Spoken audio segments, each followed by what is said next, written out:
My competitors are creating amazing content. There's just no way that I could possibly compete. There are so many people doing what I'm doing, and I just don't see how I can stand out. If that's you, if that's what you're thinking, then I'm glad that you're here watching this video, because I want to tell you that you should not be counting yourself out. In fact, today I want to give you 3 strategic levers that you can push in order to create content that stands out regardless of how many people you are competing against in your niche. My name is Candice Davis Blackman. Welcome to another episode on Social Rebellion Marketing, where we talk all things content marketing strategy with some biblical wisdom.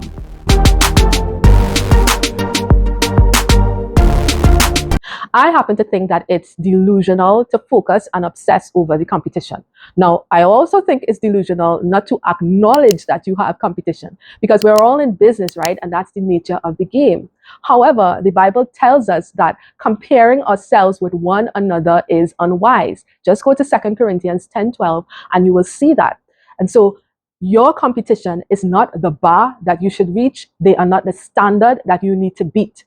The standard that you should be measuring yourself against is the vision that God has given you for your business. And many of us have very big visions. You should have very big visions. And the God we know gives us great visions. We know, of course, that we get to that vision in stages, step by step. We don't go from A to Z overnight, right? We make progress towards our vision as we mature and as our capacity increases. And so that's why we have goals that help us to measure our progress towards achieving that vision. And that is where our focus needs to be, not on the competition. We need to run the race that God has given us to run and not create these artificial races and measurements in our mind against our competition. Our competition will do what they have to do, and we do what we need to do. And if you're saying to yourself, well, I don't think that God has given me a vision, I'm not really hearing from him, I'm not getting direction. Well, I'm going to tell you this. This will be a good time for you to lay aside all your busy work and spend time delighting in the Lord. The Bible tells us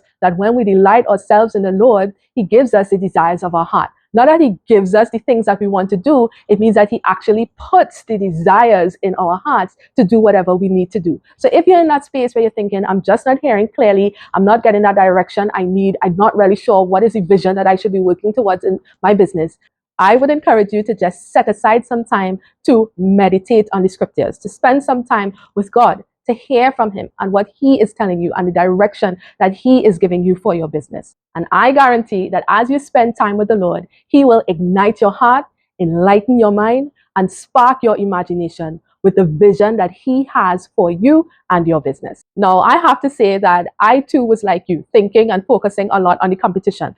For example, even in starting this YouTube channel, I thought about starting this YouTube channel a couple years ago. And in fact, I had written it on a caption on one of my posts on Instagram that I would be starting my YouTube channel. Well, it took me a couple years to get to the point where I'm only just starting it. And that is because I thought to myself, there's so many great YouTubers and successful YouTubers out there who have thousands of subscribers and thousands of views on their channel, and they're talking about the same things that I want to talk about. How could I possibly compete, right? Those are the things that I was telling myself. And the interesting thing is, I told myself the exact same thing when I was starting my Instagram channel. At the time, I felt that so many people talking about content marketing and content strategy on Instagram. Who am I, this person all the way from the Caribbean, just starting out, nobody knows who you are, who's going to pay attention to me? And I'm glad that I did not listen to that voice. I'm glad that I started, because in starting, there were people, and there still are people, who are drawn to the things that I talk about. And I've been able to get clients just through producing content on Instagram. Now, I've been doing my research on YouTube, and I found out some very interesting statistics. There are 2.5 billion monthly active users on YouTube. That is crazy. Now, in comparison, there are 64 million content creators. Now, I know those numbers seem huge on their own, but look at the volume of content creators in comparison to the number of YouTube consumers. That's only 2.56%. That is an exclusive minority. And I am glad to say that I am now a part of that brave minority. And I'm saying this to you to help you put things in perspective. whatever channel that you are thinking of creating content on, I assure you that there are far less people creating content for their businesses than there are people who are consuming that content. So wherever you land, you are going to be a part of that few and brave minority of creators. So already you have an advantage over those who can't pull their courage together to get themselves out there creating content. And the thing is, once you start now, come 3 months, 6 months, 9 months, a year, 2 years later, you are going to be much further along than if you were to start later on. So again, I'm encouraging you, do not count yourself out just because of the competition. I know that there are people out there looking for someone just like you to help them along, and they will gladly be willing to give up their money to be able to work with you. They just need to know that you exist. And the only way they'll know that is if you put yourself out there. All right, so I hope that I'm getting through to you here.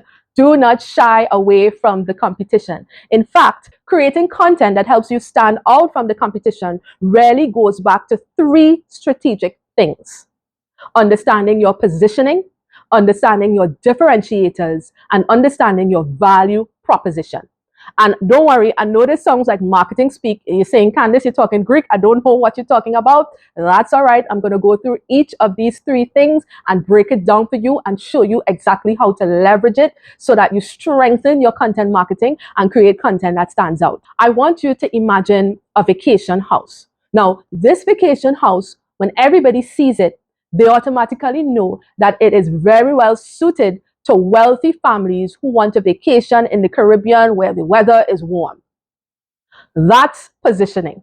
Positioning is how you want your brand, how you want your business or yourself to be perceived in the minds of your target audience. That's all positioning is. Now stay with me here with this house. This house has all the modern amenities. It comes fully equipped with integrated technology. There's a pool there, but there's also all these beautiful ocean views. Now, these are all the distinguishing features and characteristics of the house. And that is what we would call in the marketing world differentiators. Those things that help you stand out from the competition. Now, stay with me here. When guests arrive at this house, they are warmly greeted by the staff that's there. And the atmosphere there, it's calm, it's serene, it's relaxing, it's everything you hope it would be in a Caribbean vacation. That's the experience that the guests receive when they come to the house. And that is what we mean by a value proposition.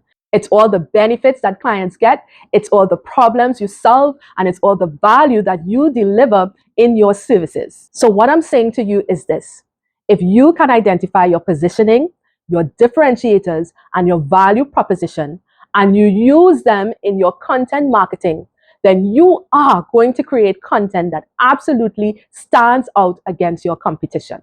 That is what I'm going to be taking you through today. And I have my board here because I think I need to jot down a few notes to make it easier for you to grasp what I'm about to tell you. I'm going to take you to content school today. So come on, you need to pay attention here. All right. So let's break down how identifying and using your positioning as a service provider will help you stand out from the competition in terms of the content you create to market your business online. Now, I'm going to be using the board here to make some notes to help you really follow along. There are many, many ways in which you can position yourself as a service provider. But I want to give you 4 simple ways that I think can be easily applied in many different scenarios. And the first way is to really focus on serving a specific group of people. A specific group of people in the marketplace. So, for example, let's say you are a foreign language tutor. You can position yourself by focusing on professionals who want to learn a new language to advance their career. All right.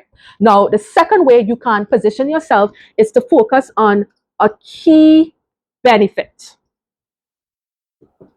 that you provide in your service. So, let's say we have this language tutor. They could focus on benefits like the real life conversations that they have or the one-on-one personal attention that they may give to their students. All right. And now a third way that you can position yourself is to focus on a unique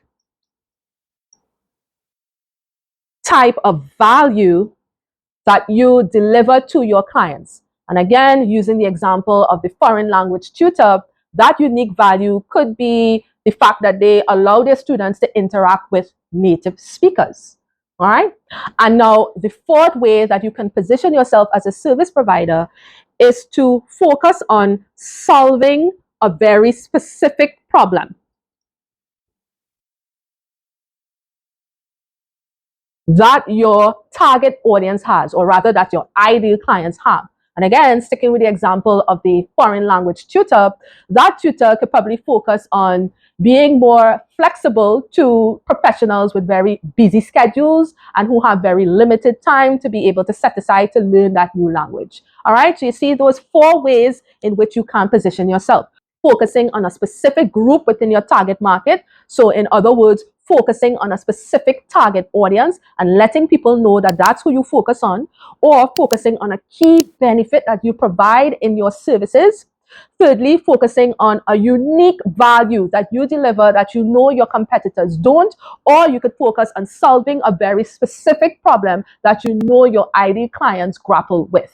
All right. Now, this is all well and good, knowing your positioning. Now, how do we utilize that positioning practically to help you create content that stands out? You need to ensure that that positioning is reflected in certain places in your content. For example, the first place you want to make sure that it is reflected in is in your social media profiles.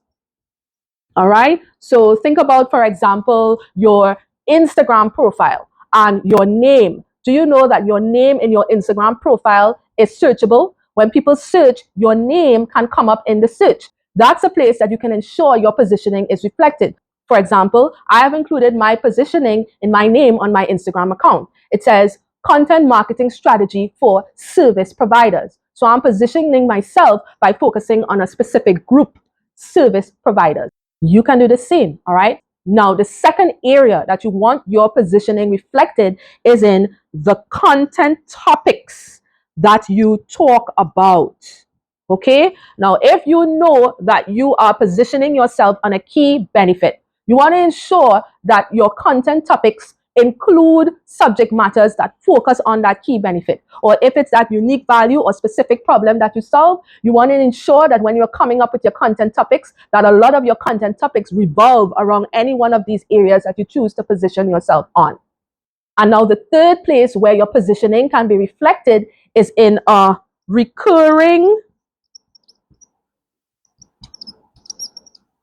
phrase or tag that you use in your content. Let me explain what I mean for that. Now, again, let me use myself as an example. So I do content marketing strategy for service providers. If I wanted to use that as a reoccurring phrase, I would include it within or at the end of all the content pieces that I create. So I could include it within or at the end of videos that I create, carousels if I'm on Instagram. In the last slide of the carousel, I can include it in my captions. I can include it in my video descriptions for my YouTube videos. Wherever I'm creating content, I can ensure that I have a very concise sentence that summarizes my position and include it wherever I'm creating content. You see how that works? And now the final way you want to use your positioning is in your promotional messages. Okay? Whenever you create a promotional message to highlight a service that you have or any offer that you have, you want to ensure that your positioning is reflected in that message. That is an opportune time to let people know who you are. Because remember, positioning is all about shaping how you want people to perceive you, how you want them to perceive your business, how you want them to perceive your brand. So do not miss out on opportunities to ensure that your positioning is reflected in your promo messages, in your content topics, in your content itself, or in your social media profiles. Okay? Okay, now that we have the positioning down, let's look at how identifying your differentiators as a service provider will help you stand out when it comes to the content that you create to market your business.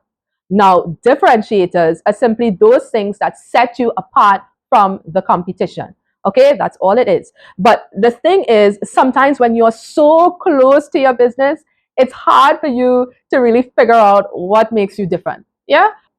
Now, I'm going to give you a guide to help you figure that out. All right. The first thing you want to do is to identify all the features of your service. All right. And after you identify your features, you're going to highlight for each of those features what makes them better than the competition, or what makes them better than doing nothing at all. All right. So let's use the example of a career coach, that helps people land their dream job. Now, this career coach probably offers something like psychometric testing, right? Or maybe they help with resume writing,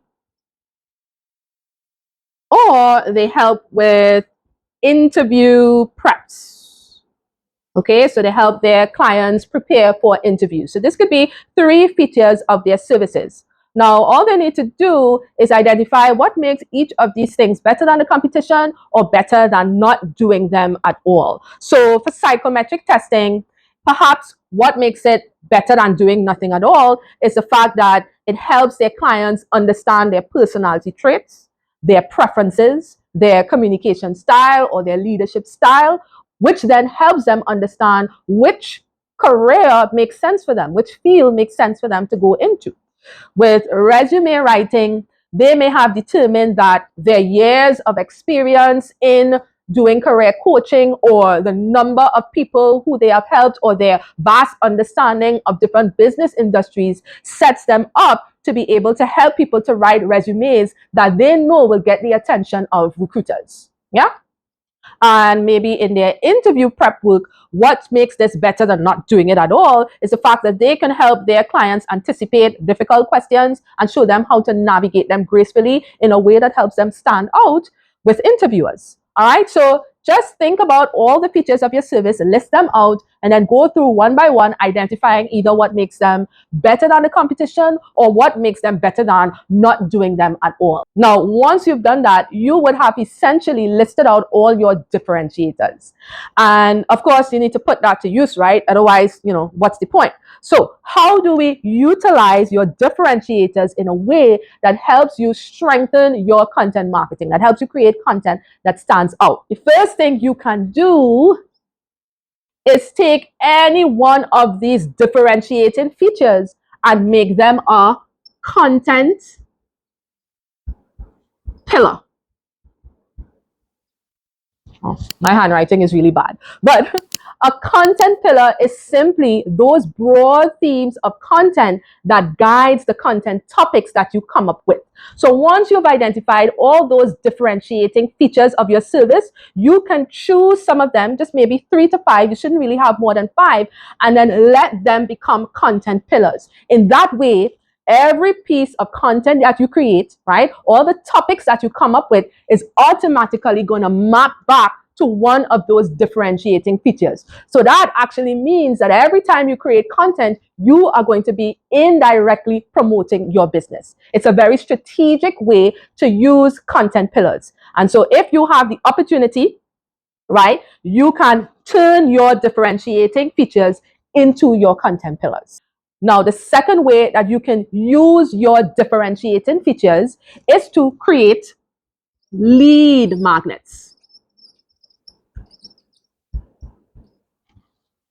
Now, for those of you who don't know what a lead magnet is, it is simply a value-adding resource that you offer to your audience in exchange for some contact information, usually an email, but can also include a phone number and other information that you'd want to collect from them. But the point is, in offering this lead magnet and getting these people into some sort of list, like an email list, you are beginning to qualify people within your target audience for your core offers, because you're not going to make a lead magnet that's irrelevant to the core services that you provide. So you can take any differentiating feature and then come up with a lead magnet that's related to them. So for example, if we were to look at resume writing for this career coach could come up with a lead magnet in the form of a masterclass on the essentials of writing your resume. All right, a masterclass can be a lead magnet. A lead magnet doesn't have to be a PDF or a worksheet or a checklist or a cheat sheet, those type of resources, but a lead magnet can also include webinars and masterclasses and live events, because it's really anything of value that you offer in exchange for contact information, but for the purposes of qualifying people towards your core offer. So a career coach could easily take any one of their differentiating features and come up with a relevant lead magnet, because they know that anybody who's interested in any of their lead magnets would be a better candidate for their core services versus those who have no interest in signing up for their lead magnet. So I hope you see how that works. And of course, the third way in which you can use your differentiating features to help you stand out from the competition in terms of the content that you're creating is to include it in your promo messages. All right? No use knowing what your differentiating features are and not actually talking about it. So every time you think about creating a promo message, whether it's a video, whether it's a carousel, whatever type of content that you want to create to promote an offer or to promote your core service, you can actually focus on any one of your differentiating features. And in fact, it's a good idea to create multiple different promo messages, each focusing on one differentiating features. In copywriting, we call that one big idea, one golden thread, right? One topic that you focus your promotional message around. So each of your differentiating features can become the subject or the thing that you focus on in your promotional message. And whenever you talk about any one of your features, you want to make sure that you are backing it up with some type of proof. Okay, so that could be a testimonial, that could be a review, that could be a demonstration, that could be snapshots, that could be statistics, anything that can prove the validity of your claims, of what you are saying in terms of how you are better than the competition. All right, good. All right, now let's tackle how identifying your value proposition as a service provider will help you stand out from the competition in terms of the content that you create. Now, remember that your value proposition, all the benefits that you provide, all the problems that you solve, okay, the value that you give to your clients. And your value proposition is usually summarized within a statement, okay? A lot of the service providers that I come across usually have a very hard time communicating their value in a clear way that their audience can understand. And usually, again, that's because they're so close to their business, they're experts, so they think in expert mode and they speak in expert mode, and it becomes challenging to be able to communicate their value in a way that their audience can receive. So there is an approach that you can use to help you ensure that you isolate what your value add is and be able to communicate that in a way that really resonates with your ideal clients. So the first thing you want to do is really to identify the top challenges of your ideal client. All right, what are those challenges? And maybe you can come up with the top 3. The other thing that you want to do is to identify the top desires of your ideal client. All right, sometimes the desires are just the flip side of the same coin as your challenges, and sometimes the desires can be totally separate. All right, so let's look at this using the example of a therapist. Okay, so let's say a therapist is trying to figure out what their value proposition is. Of course, the first thing they have to do is to list the challenges, right, of their ideal clients. And maybe one of the challenges that they've identified is that their ideal clients do not have flexible access, right, to a therapist. Yeah. Or they may be dealing with stress, like a core condition, stress and maybe family conflict, right? Or they may be dealing with depression. right? Some core issues that they struggle with. And then maybe in terms of desires,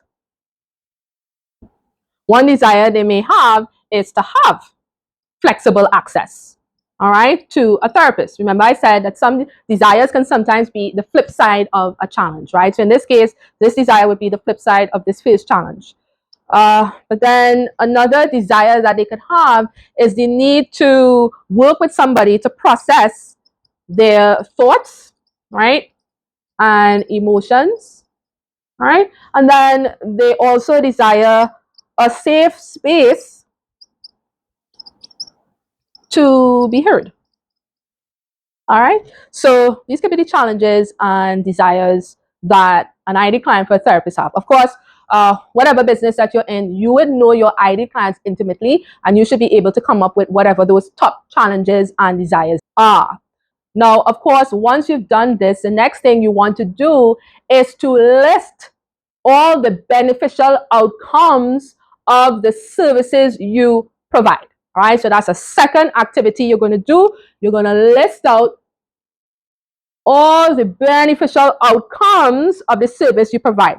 And let me make a distinction here. Now, there's a difference between benefits and outcomes. And I want you to focus on listing outcomes. And outcomes are simply what your clients experience as a result of working with you. That's the simplest way to think about it. All right? It's what do your clients come away with? What do they experience after they would have received your services? So for a therapist, maybe some of those beneficial outcomes are improved communication, right?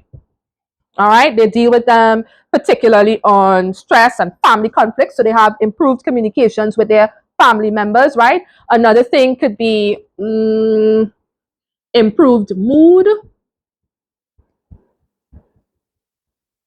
All right, improved mood, because if they suffer from depression or things like that, after working with a therapist, they can come away with having an improved mood. Another outcome can be their ability to regulate emotions. All right. All right. The client's ability now to regulate emotions after working with the therapist. Another beneficial outcome could be maybe the opportunity to connect with others. So let's say the therapist has group therapy. All right. One outcome, therefore, for their clients could be the opportunity to interact and connect with others who are going through the same issues that they have. Another beneficial outcome, this therapist could have come up with is maybe they do provide flexible access. Maybe they have it in such a way where their clients could contact them via phone or via live video chats or via messages. All right. So then they provide multiple ways to communicate with the therapist. All right. Another outcome that this therapist clients could walk away with is a better understanding, right, of themselves, okay? Because they're able to talk with the therapist, process their thoughts, process their emotions, they come away with a better understanding of themselves. They are more self-aware. And then, of course, another can be a non-judgmental environment, right, in which to share their thoughts, all right, to be heard, to be understood. Okay, so the point is, whatever service you provide, sit down and list all the outcomes, all the ways in which your client's life is made better or is improved as a result of accessing your services. Those are the outcomes. All right. Take a look at these outcomes and single out a few of them that best address top challenges or top desires of your ideal client.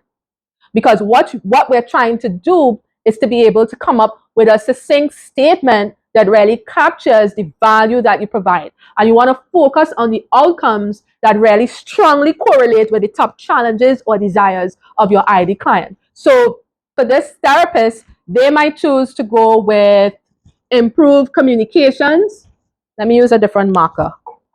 They might choose to go with improved communications, right? Okay. Because why? Because stress and family conflict. Family conflict is a key thing for is a key challenge for their ID clients. So they might want to choose that as one. Another one they might want to choose is how their clients are able to regulate their emotions, because this maps back to their issues with depression. And that's something that they can choose to talk about because they know their ID clients, one of the key things that they grapple with is depression. Another outcome that the therapist may want to focus on is this one, having the multiple ways in which to communicate with the therapist. Because why? Flexibility was a challenge. Flexibility was a desire. All right. So that's something that perhaps they want to pull out. And then maybe another one they may want to pull out is better understanding of themselves. Why? Because this was a desire, the ability to process thoughts and emotions. All right. So whatever that is for you, you want to pull out 3 to 4 outcomes from your list of outcomes. But the key thing here is you're pulling out things that you know directly match up to either a challenge or a desire, ideally to some challenges or some key desires that your ID client has. So once you've done that work, what you're going to do is summarize those outcomes into a value proposition statement. And here is where you can use AI. You can use the ChatGPT, Gemini, or Claude.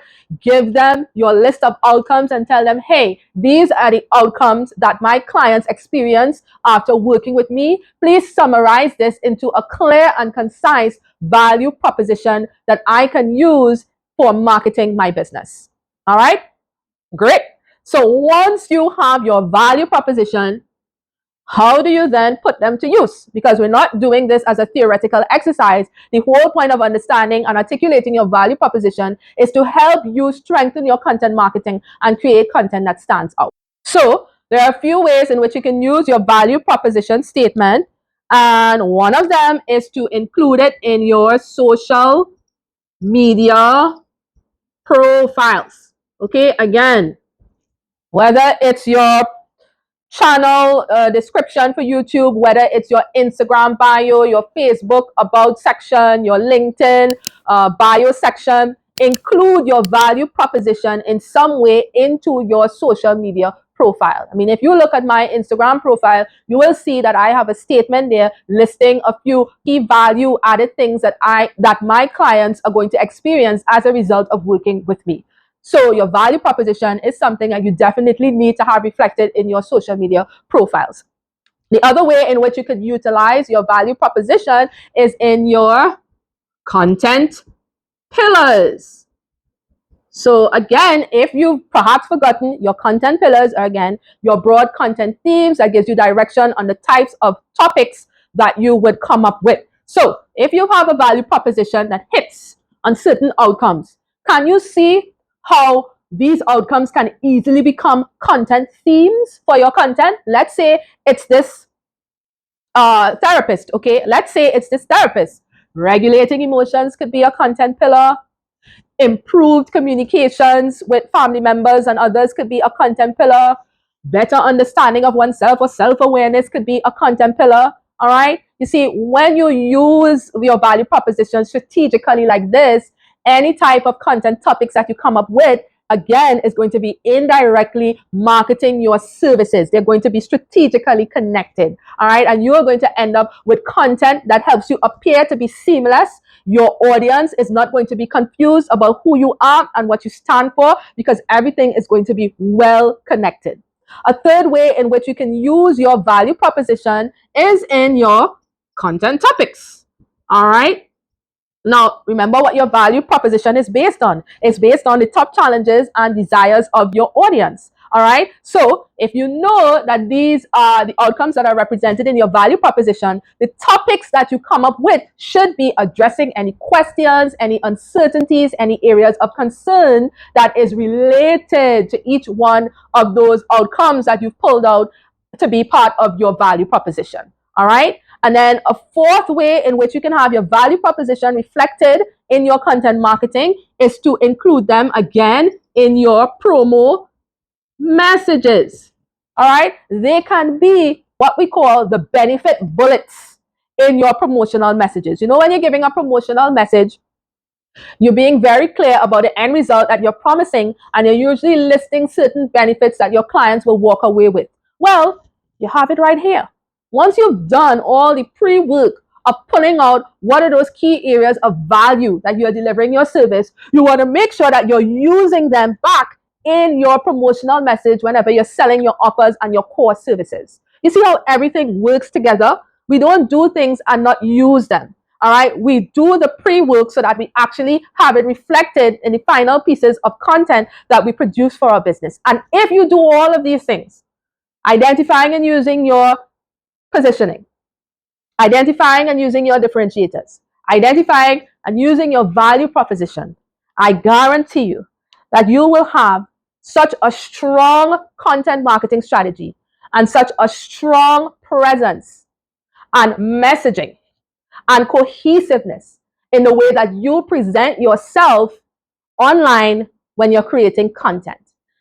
So I hope that this has been valuable to you. I hope also that you see that you can stand out in whatever niche you're playing in, regardless of how many competitors are out there doing what you're doing. Just focusing on using your positioning, your differentiators, and your value proposition. You're going to have such a well-oiled machine that it's going to be hard for your people not to take notice.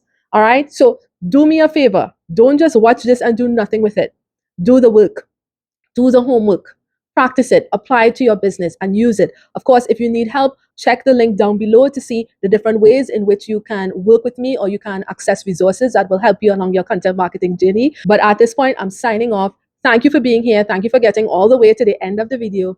And I will see you in the next one.